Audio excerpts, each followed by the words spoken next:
Hallo liebe Leute, ein gutes Glas Wein ist schon das Schönste, was es gibt, aber wirklich die kulturstiftende Wirkung kann der Wein eigentlich nur in der besten Gesellschaft entfalten. Und deshalb freue ich mich sehr, dass ich hier mit dem Darrel Joseph sitze.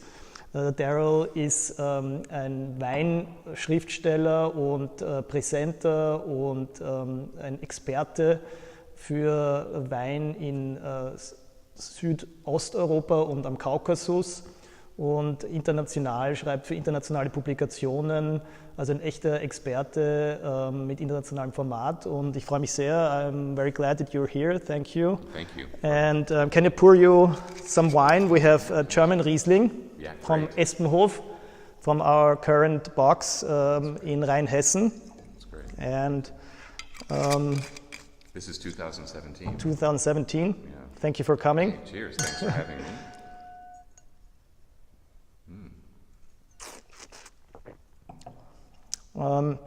I think it's a very nice Riesling from Rheinhessen. That's, it's in Germany. Yes. And so, what is your first impression? Well, very nice. Very typical Riesling, especially with one could associate with Germany. Beautiful acidity. This wine in particular has beautiful acidity, very crisp, tight, ripe fruit, peachy character, the typical Riesling peachy character. But it has really, really a nice structure and, the freshness, hint of minerality, 12% alcohol, I think it says. Yes, right. Which is very, very nice, has good length. And I'm, number one, a Riesling fan. That's great. I'm number two, a German Riesling fan. Even better. And number three, I'm a big acidity freak. So this has everything I'm looking for in a Riesling. And I think it's so approachable and drinkable. I could imagine having this just to sip on its own, or even having it with certain kinds of foods at home. It's a perfectly styled wine. I have to say, really nice. Thank you. I think so too.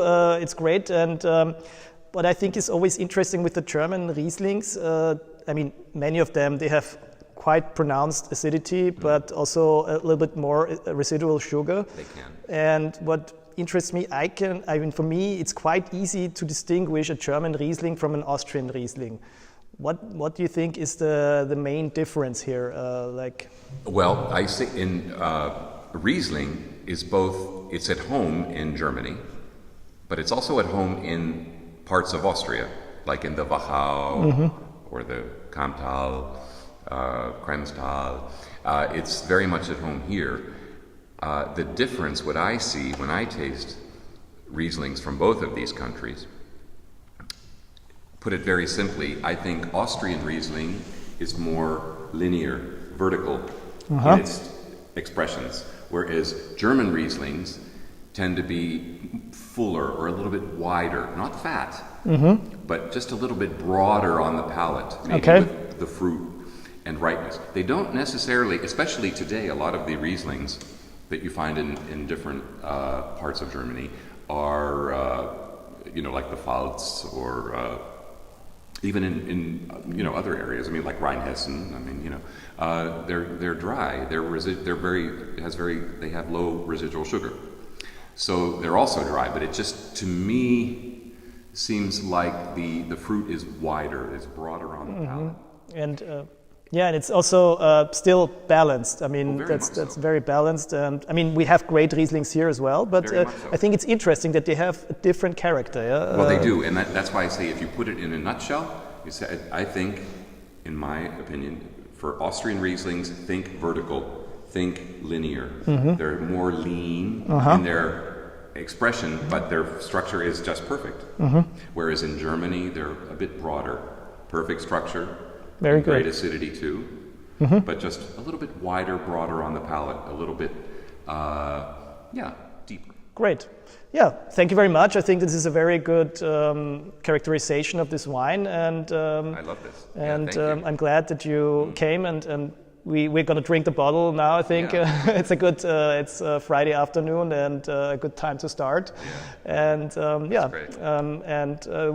Wir haben diese Weine, diesen Wein mit zwei anderen, also mit dem Grauburgunder und dem Merlot Blanc vom Espenhof eben in unserem aktuellen Oktoberkistel.